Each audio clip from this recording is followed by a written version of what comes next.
US and some parts of Europe as well, because the bands have been allocated and they're already working on the deployment of 5G networks. Some of the challenges and things for so there's an avalanche of traffic volume. I think in the later course we'll go further in detail. So I thought I'll just give you a small overview before we get into the topic that we want to cover today. Of traffic volume, so it's expected to go 10,000 or 1,000 times in 10 years, and about 50 billion devices. We all hear about IoT and Internet of Everything, Internet of things, and they all have to be massively connected. So that's what is one of the visions from 5G, and it's already happening. One of the latest specification that came out a couple of months back, they're already talking about machine to machine communication. Then large diversity of use cases, about device to device communication, vehicle to vehicle for autonomous vehicle, machine to machine. So there's a lot of like in manufacturing. So a lot of industry verticals are driving these. So 5G uh, may not be like the not it doesn't have to be like 4G where let's say one a standard was given, let's say, in the file layer I'm talking. So let's say I say in LTE advanced, I've got OFDM packet of whatever some number of subcarriers. So I'll not, and the frequency is also more or less fixed. I think LTE they got 2 or 3 frequency bands, licensed and licensed, but here is mostly driven through the use cases. So we have NB IoT and then the other applications which will drive for, let's say, if there's application that requires very high bandwidth, we can go for millimeter wave, and that's where most of the deployments are happening. But then there is a sub 6 gigahertz band as well, where things are happening, the Wi-Fi band and IoT devices which work in sub 1 gigahertz band. So it's basically application driven, and I think we'll see more of this in the later sense like 6G and all. More of this will come. The use cases, what we are looking at, amazing fast speed, of course, going 10 to 100 times faster than the previous standard 4G. Um, no, um, here, uh, download speed, low latency when you are doing some upload. Then of course your user experience will increase. Then ubiquitous communication. So almost everything is connected, from your washing machine to your car keys, cars. They're all connected through modes. And so there's a bit rate is also quite heavy, and there's simple uh, devices from IoT to very high devices. And also you see a figure on the industrial IoT, so machine to machine communication and other things. We see one of these here, which is vehicle to vehicle communication. So there's a lot of device to device communication as well. So these things will be enabled through 5G technologies. And these are some of the figures that they are looking at. Very ambitious data volume. And as we have also already seen, so India is the highest producer, I think, or the consumer of the mobile data, uh, as per the Cisco latest report. So we already topping it up. Um, Even more than China, we are consuming more data. So and 50 to 500 billions of devices. So there will be some changes in the enabling technologies to allow us to have connected to billions of devices. Download speeds of 10 Gbps, fastest case we can get, um, and then fewer end-to-end latency, so 5 times lower latency than 4G. It is important, and as we are talking about applications in manufacturing, applications in uh, autonomous vehicle, where of course if you have to suddenly stop a vehicle, the signal has to go very fast, and also in machine as well. If something has gone wrong, you have to take corrective action very fast. So latency is very important, and also as a user as well, you don't want to be waiting for a content. Let's say you are downloading from YouTube or even watching IPL match, you don't want it to be delayed by more than a few seconds, more than a few milliseconds actually. So that's also very important, low latency. And another thing which actually got recently added, so none of the previous standards mentioned or had focus on the battery life, and I think all of us had suffered at some point of time. Uh, the issue of our battery going low or our mobiles being drained from the so the vision is to have a batteries of about or the battery life of 10 years. Now this is also very ambitious, and I would say it's probably depend on the use cases. So one of the first use cases which will satisfy this requirement would be something like sensors which are embedded uh, in the buildings itself. So we have buildings where you might have a temperature sensor or vibration sensor which are embedded at the time of construction, and they may not need uh, and you may not also have access to charge them, to charge those sensors to send the information back. Uh, so these are some of the cases. I mean, I'm not expecting my handset to last even 10 years. So 10 years battery life is too much for it. So uh, these are some of the I'll say technical objectives which the 5G actually started with. That was the whole vision. And as it's already mentioned in the keynote as well, that massive MIMO, ultra dense network, uh, fast moving networks are going towards this D2D communication, ultra reliable communication, because you don't want the communication to break down. So cooperative communication methods are going to come in, massive machine type communication. And at the time when they were thinking about these uh, the existing technology was 3G, 4G, and Wi-Fi. They were the most popular ones in that time. And some of the words if you want to put in numbers, so 1 to 10 GPS, capacity about 36 TVS per month per user, high frequency and flexibility from the spectrum. That's why we're moving towards millimeter wave, energy efficiency about 10% of today's consumption. And some of these requirements, if you look at, they are in a way contradictory or difficult to achieve. So if you want to, if you have a higher, let's say, bandwidth, which will have higher signal processing and other components, then how would you reduce your energy consumption? But that will not happen only from ICT. There will be advances in the silicon and other technologies, which will bring it also the latency. So high data within latency will have an issue. Also the battery life. So some of these are contradictory, but we try to balance them out and see. And these are some of the applications, as I say, ultra dense network, ultra reliable will require these key arrays or KPIs. And then machine communication will require reliability, coverage, battery life in devices per area. It's also going to be very, very high. Spectrum is something that we'll cover also in the talk today, how it is done at the moment. So it's basically going to be different types of standard, different areas. So it will not be one particular standard spectrum, although the focus at the moment mostly is on the millimeter wave band, all above 6 gigahertz. 27 gigahertz or 60 gigahertz are talked about, and that's where the first deployments are. But that's not the only band. I want to say there will be other bands as well, again based on different applications. And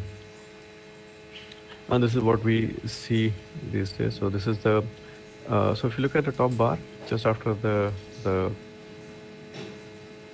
title, 300 megahertz to 300 gigahertz. So currently our most activity is around this range after this 450 or close to 900, 800, so around 850 50 to 900 megahertz. That's where most activity happens. I'll dig deeper in the next slides on what are things are there in these bands. But as you see around this 2.1, 2.4 gigahertz, There's a lot of activity now with the Wi-Fi moving towards 5 gigahertz band. So we see activity. So the red one shows activity, and the other one shows lighter activity. And then after this, after 6 gigahertz, we don't see much activity. It is being so these bands are being used. Some of them by uh, mostly from people from astronomy and for satellite communication and not much communication, but more towards remote sensing. As we look at stars beyond Earth. So that's where they are using those bands, and that is where actually um, there's a contention that is happening at the moment from the communication engineers and them. 'Cause we want to use those bands; they're good for comms. They're also using it traditionally for many years for their applications for radar and other application. And similar thing happened with the TV bands when they got free. So there's a constant tussle between comms people and other incumbent users. Hence, the I mean the cognitive radio talk that we'll discuss is very important. Even it has relevance in the 5G in going beyond even 6G communication as well, because there are certain bands which are very close to which others are already using. Uh, Table how actively and which locations they are using. Um, and same issue or tussle happened for TV white space, where the broadcasters are not very keen on letting go of some of those bands with that we as comms people would like to see and use. And also, cognitive radio will be useful for device-to-device communication too. Because I had to do some kind of spectrum sensing and then move both of them to a certain band. So things are still very, very useful. So I think now I'll move to. So these are some of the target deliverables. So this is how the standardization happens, and uh, what we are already seeing things moving towards 6G. So again, there'll be next year and the year after there'll be a lot of activities on defining these deliverables and seeing how different study groups will be formed and how we can contribute towards these standardization activities from the very beginning. So these were some of the early movers in the 5G. So we had some bunch of universities, Albergo, some German universities, and then the rest of the world also, Fraunhofer and others also joined in. The Cook plus some of the telecom providers. So this is basically driven from the European um, point of view and the universities, but I think now we are seeing more thing from other players as well. Although again, 60 uh, is currently being pushed very heavily by University of Oulu in Finland. There was 6G flagship program going on at the moment. And actually, we also have a currently running project with University of Oulu. So let me just go back to. Okay, so let me then go back to the slide here.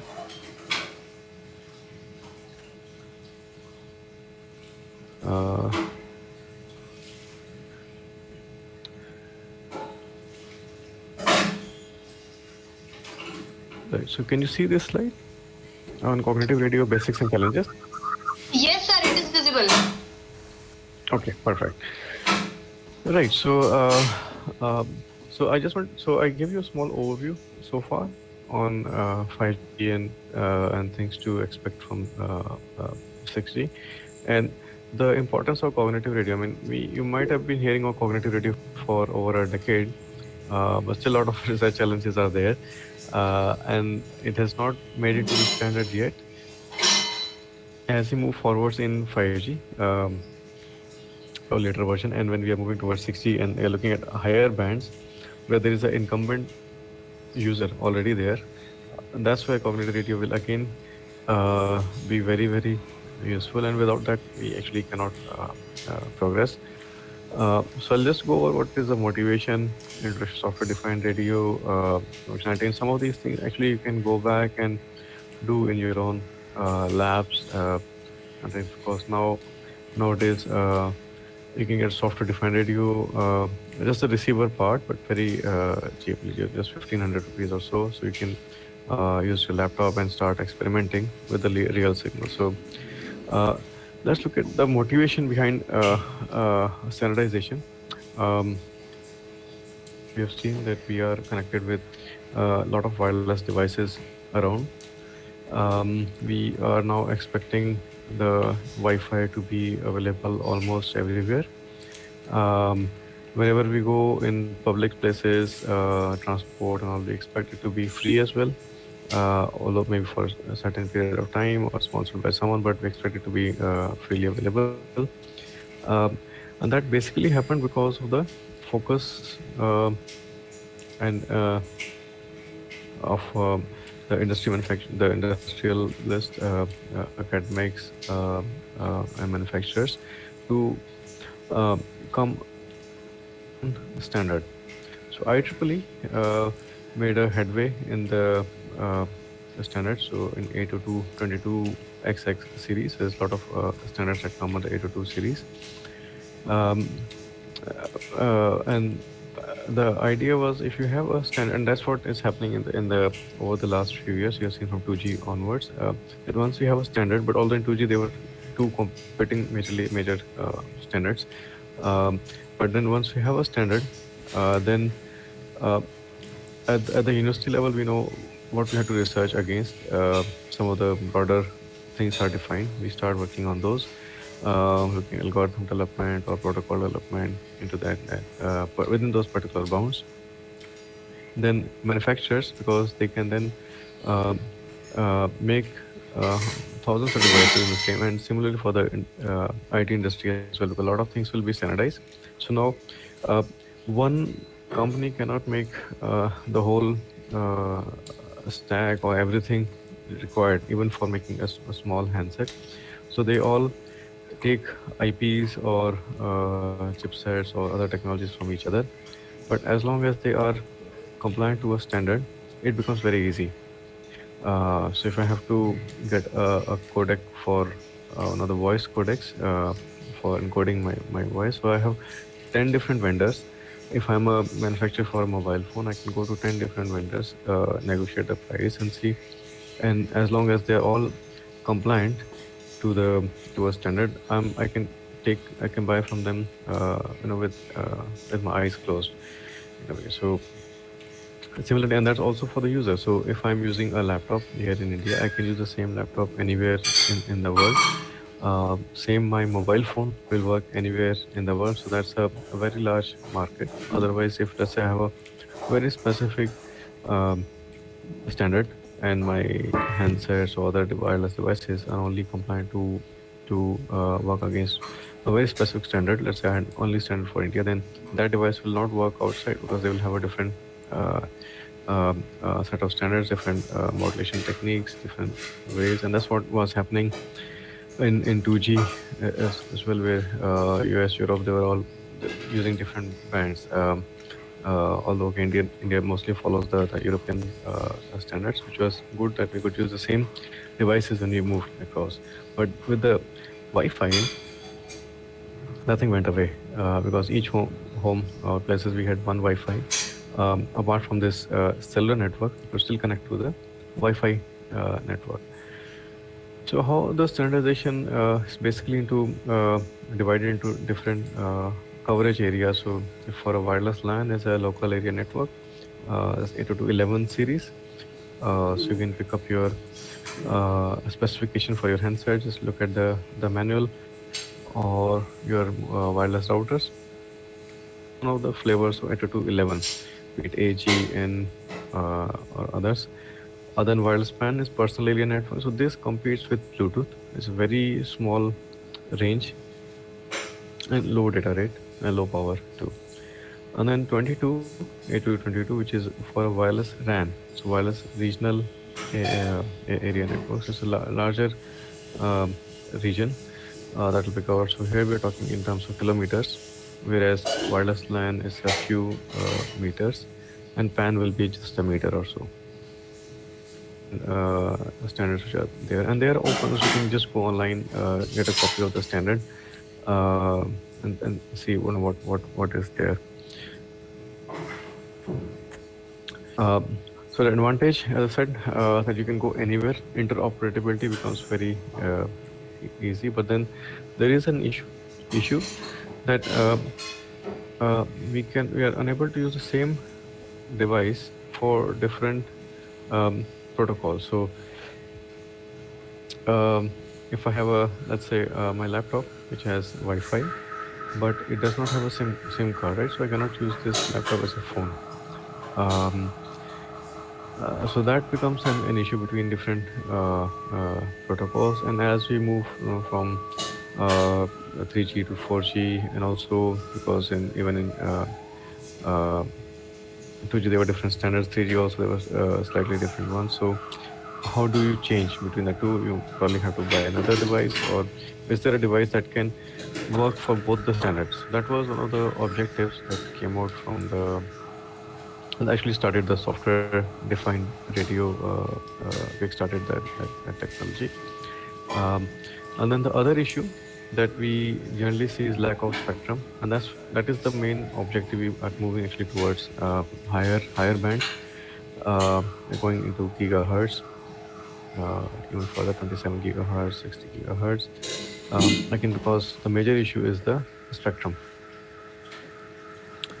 Now, and also, if you recall from the news as well, we keep hearing about 2G, 3G, and somehow they end up in a scam or something. But so there are things which are very precious. They go in hundreds of crores in any country. So they're very expensive. Actually, the equipment itself is not very expensive, the one that we develop as engineers, but the spectrum is very expensive. And also for countries, for states, it is a very valuable resource as a revenue stream for the country. If you look at other resources like mining, you still have to dig and then get something out of it. But here is just the open air, the environment that we are leasing out for a few years to different mobile operators to run their mobile network. So in a way, government doesn't have to put a lot of effort in this. This is already there.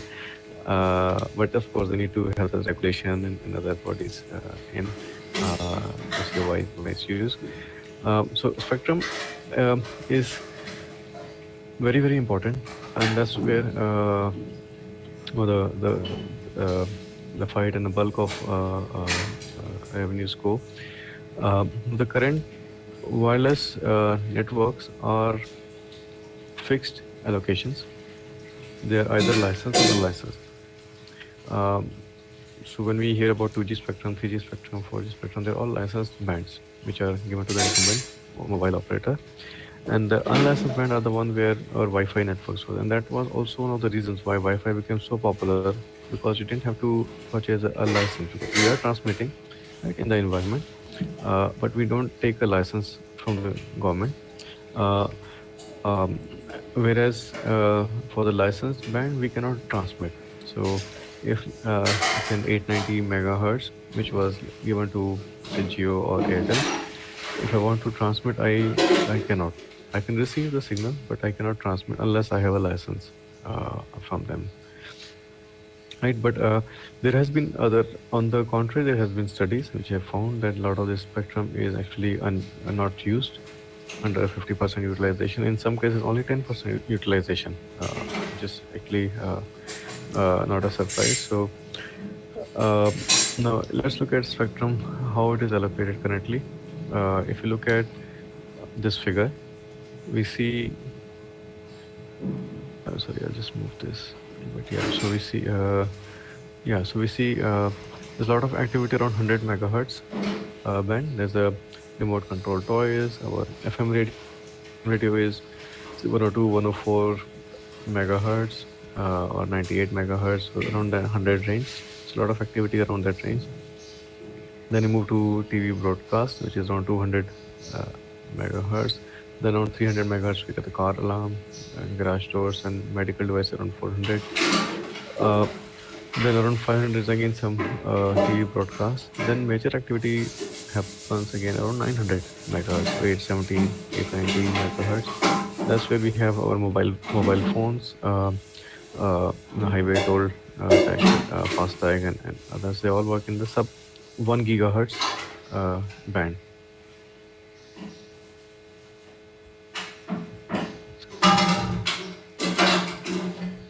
So this allocation of who will use this band in what frequencies is currently done as a fixed spectrum assignment. Now we know that bandwidth is expensive, and good frequencies are generally what are usually taken.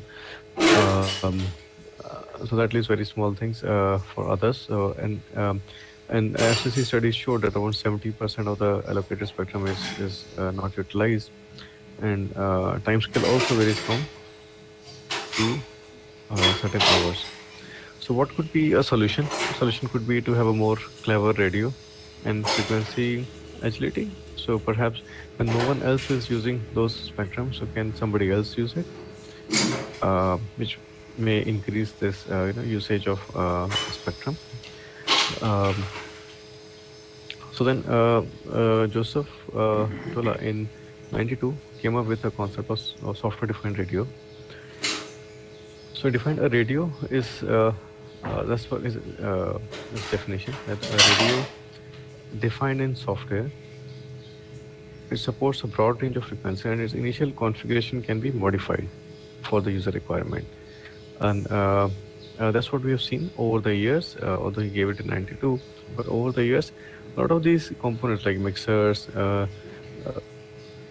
equalization, and they all have been moved to software, and based on processing, we are doing it. Apart from this IF part, which is the last part which we cannot touch, but other things are there. So over the years, the compute powers have increased exponentially from 92 till now, and we can do a lot of this radio-related work within our laptops or within any computing device in the baseband using our strong DSP processors. And in 92, he Joseph further updated his definition. And talked about cognitive radio, mentioned of cognitive radio. So where he said, okay, SDR plus intelligence. Now, intelligence in those days, AI was not very popular, but now AI and things are there. But he said anything that can think and maybe suggest a few changes is intelligence that can be used in cognitive radio. So it was a modified form of upgraded version of SDR. Now let's look at what is SDR. Right, so in the analog world, the receiver designed for FM actually cannot be used for AM, and although it has similar components, right? As some of us would know that we used to have this big radio sets, and there would be a switch to move from AM to FM radio, right? Although the components were similar, it had a transformer, tuner circuit, and then amplifier, noise canceller. So, but there were still very different chains. Then, yeah. So then we have this radio where hardware is reconfigurable and will work with multiple software-defined waveforms. Now baseband and IF is baseband something we can do, and digital IF we can do in FPGA, ASICs, and DSPs. And then new waveforms can be quickly introduced. So the idea is if you can have a same device which can do AM and FM by just changing the software or some configuration in the software rather than changing the hardware components.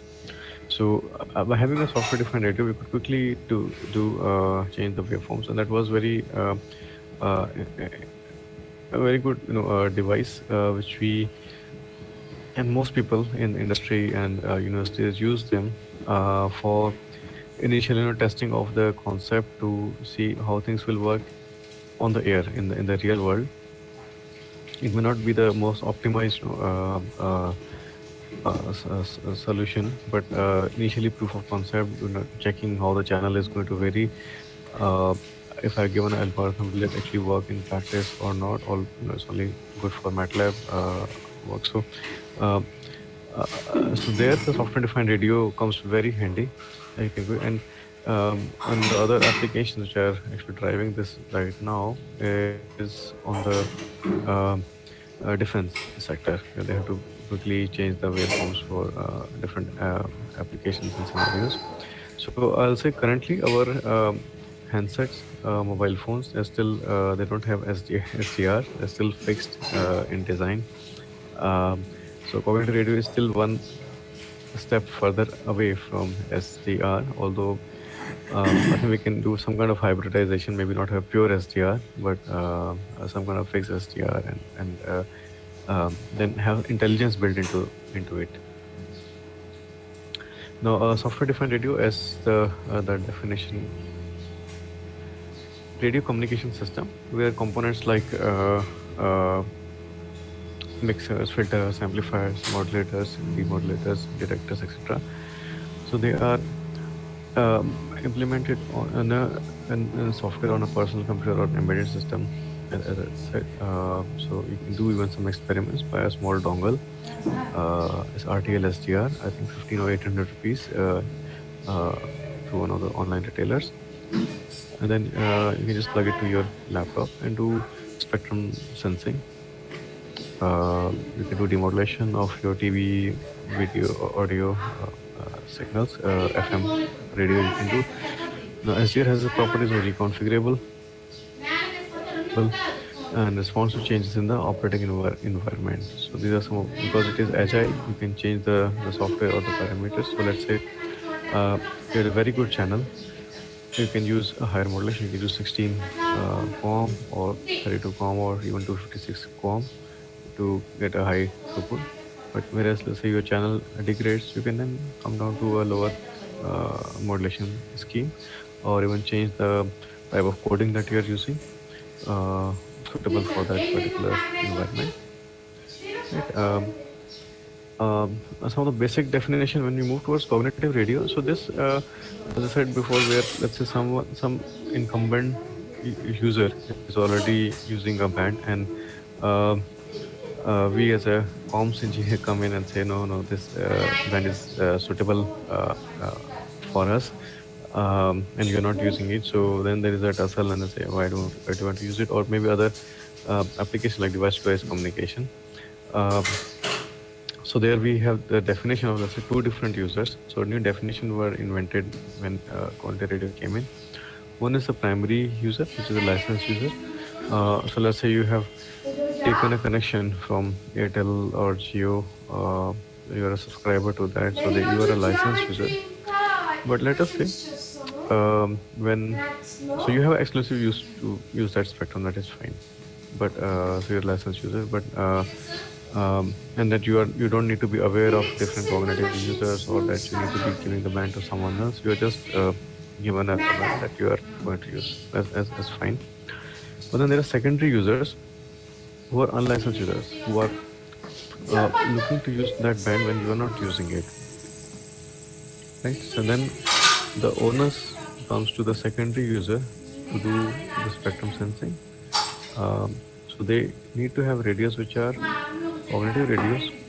So those users will be cognitive radio enabled, and they have a lower priority than primary user. So primary user is a licensed user. If as soon as the primary user comes live, then the cognitive radio user or the secondary user has to move free the spectrum for the primary user. As I said, no, licenses because the bands are has a good propagation characteristics, hence they are licensed, and hence the mobile companies, they come and purchase that band. But let us say when they're not using that band, can somebody else use it? Can secondary user use it? Yes, and that can be done through cognitive radio. Now, what is a spectrum hole and a white space? Sorry. So spectrum hole is a band of frequencies assigned to a primary user, particular time, specific location, and the band is not utilized by the user during that time. So if you look at this diagram, here we have y-axis as frequency, z-axis as power, right? And now we see some gray blocks, which actually are showing that there is an activity. So um, if I look at this first one here, where you see a small arrow, pointy arrow, going towards right hand side. So that's what we call a spectrum hole. Um, you can think of this as a case. Let's say we are having this uh, course at the moment, and you have, let's say, switched off your mobile phone. Um, or maybe you are in the basement, there's no signal. So during that time, this spectrum which was allocated to you is not being used by you. But after a while, you start to make a call, then this gets occupied. This it is this first gray uh, big block, rectangular block that we see, um, where we use certain frequency. So some part of frequency is also used. So y-axis is also used. Some power is also used, right? And also time. So this block is used, and during that time, no secondary user can use this spectrum. There are certain techniques where you say, okay, they can still use it, but it has to be very low interference. That is different. But in theory, we'll not call it as a white space. We'll not call that spectrum to be available or the spectrum whole. Um, but as after, let's say, a while, you spoke to someone for 5 minutes and then you switch off the call, then again that band is free and empty, not being used by you. And most of us, we don't use phone, we don't talk on phone for very long. So we are allocated that for 24 hours, but we're actually not using it. Um, although okay, there's some multiplexing, but still, in theory, we have a license, so we can always use it. And that's what it shows for the sorry, for the other users. We see there is a lot of spectrum holes are available. Now, what is a cognitive radio? So if there is a way, we can, let's say, use these spectrum holes and assign to some other user. So in that case, we have actually maximized our use of the spectrum. Right? Even for the telecom operator as well, if let's say that band is not being used by someone at that time, perhaps they can give it to someone else and get some revenues from it, right? Maybe at a lower cost or whatever, but still they can start to use it for some other application. So what is a cognitive radio? First, give you a brief overview of what is cognition. Right, so a cognitive radio. So as the word, what does the, the definition of cognition means? According to Wikipedia, so cognition is a process by which sensory input is transformed, reduced, elaborated, stored, recovered, and used. Right? So you can see there's a sensory input. So there's some kind of sensing that is done. It is then transformed. It may be reduced. So you may not be interested in all the information. We may reduce or just get some statistical information that we are interested in. It could be elaborated. We could actually make some inferences from it. We can store it and recover and then use later. So this is the basic definition of cognition, irrespective of our communication system. This is a definition from this because that's what I think most of us do these days. We go online, Wikipedia, and look for a definition. And then in science, as you know, let's say move towards more generic definition to specific one. So in science, the cognition is the mental processing that includes the attention of working memory,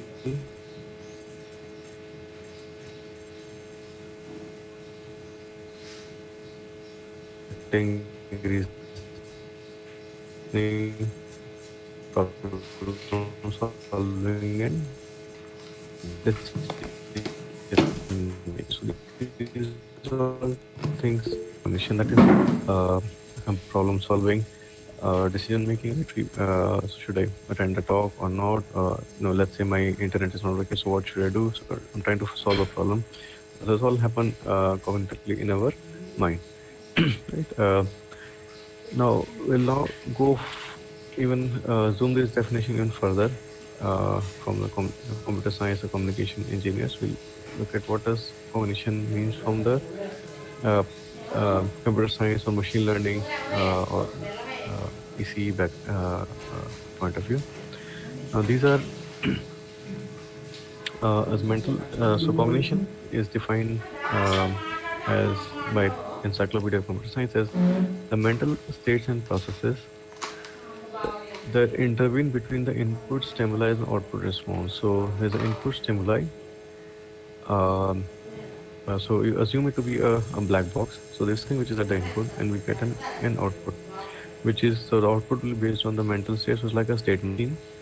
And then there is some algorithms which are working on the input stimuli based on these things, which we'll call algorithm, give me a particular response. And this can then lend to a scientific investigation.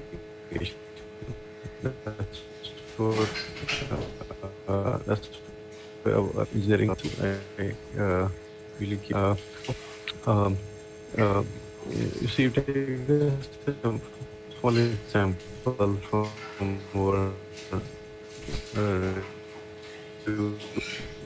for a leave form, right? For a day, you submit the form to your authority in the institute, and then you get some output. So it could be your faculty advisors, or could be your head of departments or deans or whatever. But basically, now depending upon, let's say, in the process is involved. Maybe let us say you submitted a form when they were really stressed, or there was some other work that they were expecting to come. So their mental state is not very friendly towards your leave form.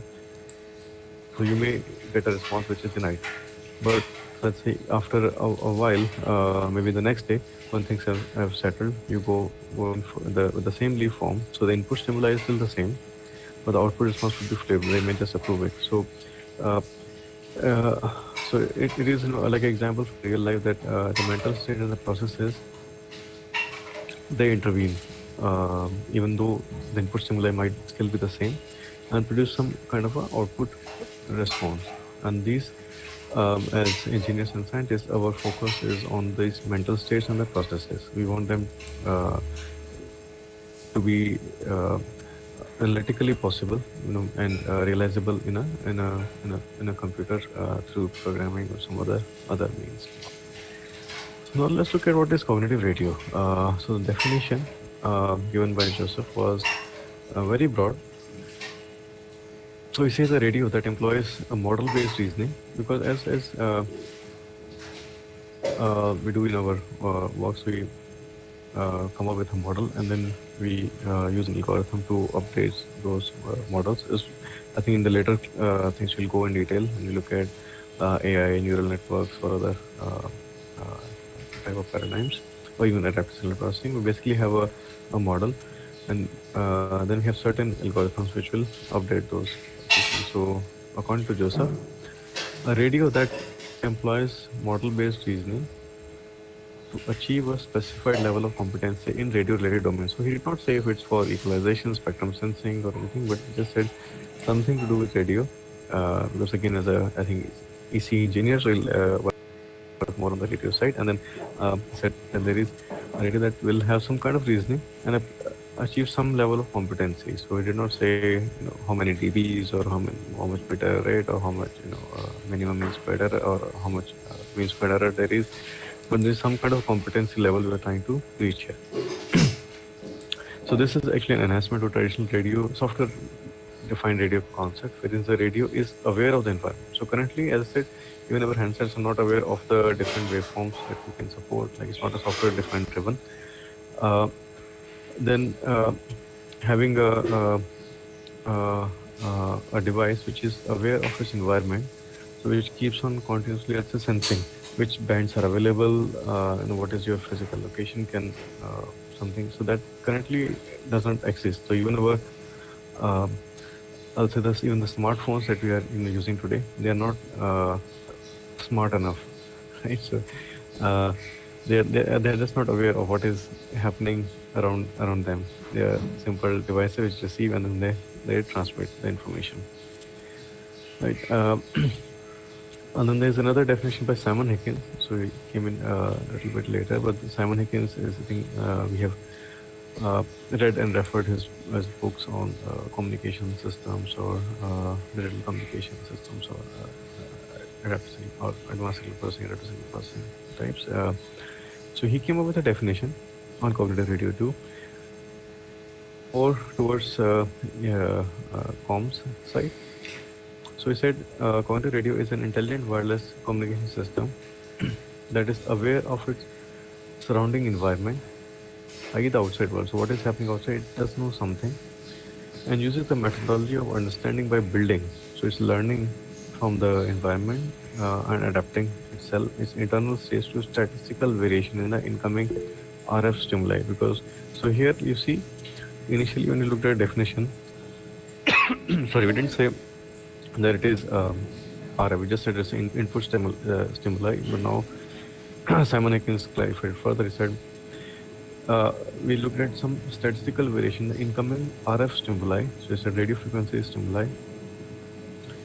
So we do it by making corresponding changes in the certain operating parameters. So we have environment, and we are getting some input stimuli. Based on that, we'll make some changes to the parameters. Either we'll change the transmit power, we change the carrier frequency, we change the modulating strategy. Actually, we could change the type of the equalizer that we are using. We can change the type of decision devices for bits. We can also change the type of encoding that we are using. So a lot of things can be changed based on the uh, environment that we are working in. Which should provide. So according to Simon Higgins, he said basically it should have two main objectives in mind. Whatever you do, but try to have two main objectives in mind. First is the highly reliable communication systems whenever and wherever needed, and efficient utilization of radio spectrum. So these are the two main things objective in mind he started with. So let's look at what are the main functionalities of a cognitive radio with these basic definitions and the vision of Joseph and Simon. Let us see what are the main functionality of the cognitive radio. So the main functionality is to do spectrum sensing. First of all, it has to detect a spectrum hole, a white space, right? And the CR can detect primary user activity through sensing. So first thing you have to detect if there is a spectrum hole available or not, and then you can use a cognitive radio to detect if the primary user is coming through light. So spectrum sensing is very important part of cognitive radio, be it if it comes in later version of 5G or it comes in 6G, but that's very important. And there's a lot of learning algorithms or signals that we need to be using that.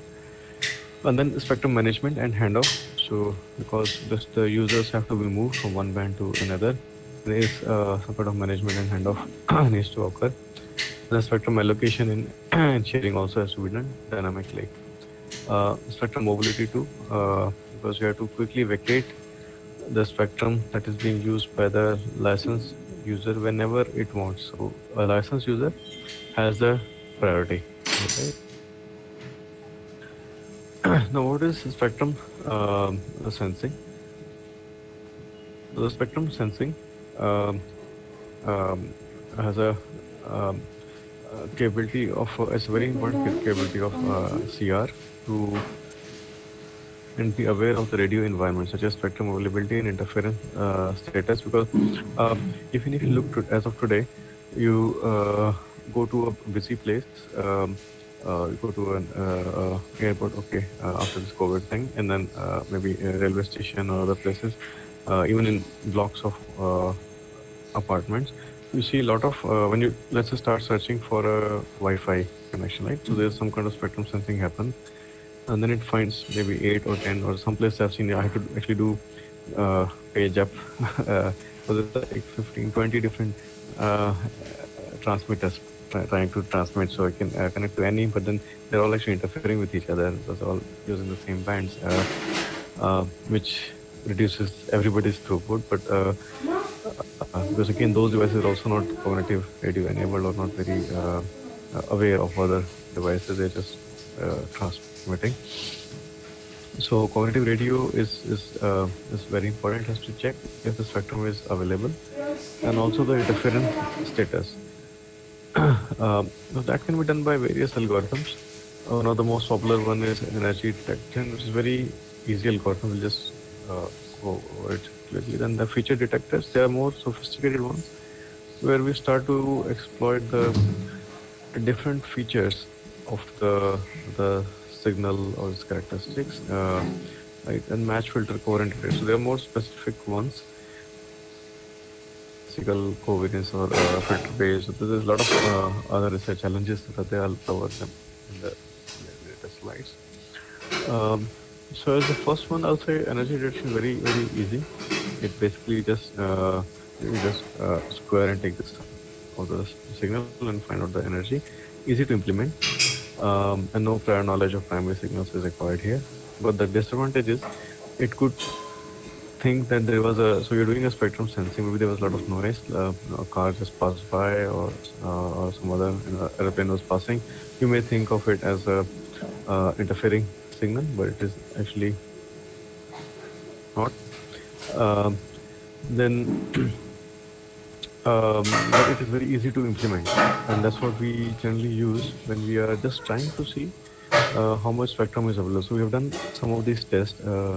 It's in a different slide deck I have, uh, where we did spectrum sensing in our in Indore, in Delhi, and Indore also we did it in three different locations: suburban, rural, and urban areas, where from our spectrum sensing we found that a band from 400 to 900 megahertz, a lot of these bands is available.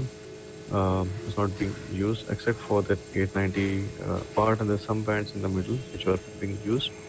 And we were actually getting about 150 to 200 megahertz of contiguous band, uh, which is not being used by anyone. Maybe defense agencies or nobody's using it for TV transmission. Nobody's using it. So and since they are working in this UHF VHF band, we have a very good characteristics, and that's what we as researchers have been pushing government and other agencies to make it either license or license free, as it has happened in other parts of the world, which actually could have been, I think, in my opinion, could have been very useful in this COVID times to connect the rural connectivities. Anyways. Uh, Now let's go back to this. So spectrum sharing is a way to distribute the spectrum among secondary users according to the usage. Then opportunistic spectrum access is given to different users. The spectrum broker is one object which will try to allocate the band or not. So let us look at an architecture. I'll just skip this one. Let's go directly to the this architecture functional diagram of cognitive radio.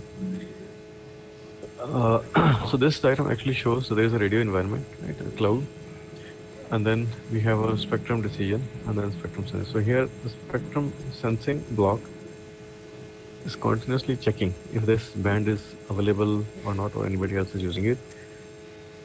Then it is going to detect if it's a primary user or it's a spectrum hole. So only two possibilities are there. If it's a primary user, if there's a spectrum hole, let's say, then the spectrum decision is taken looking at the capacity of that particular channel. Spectrum sharing is done. It is then given to the secondary user. Um, Sorry, just hold on. Just a minute, please hold on.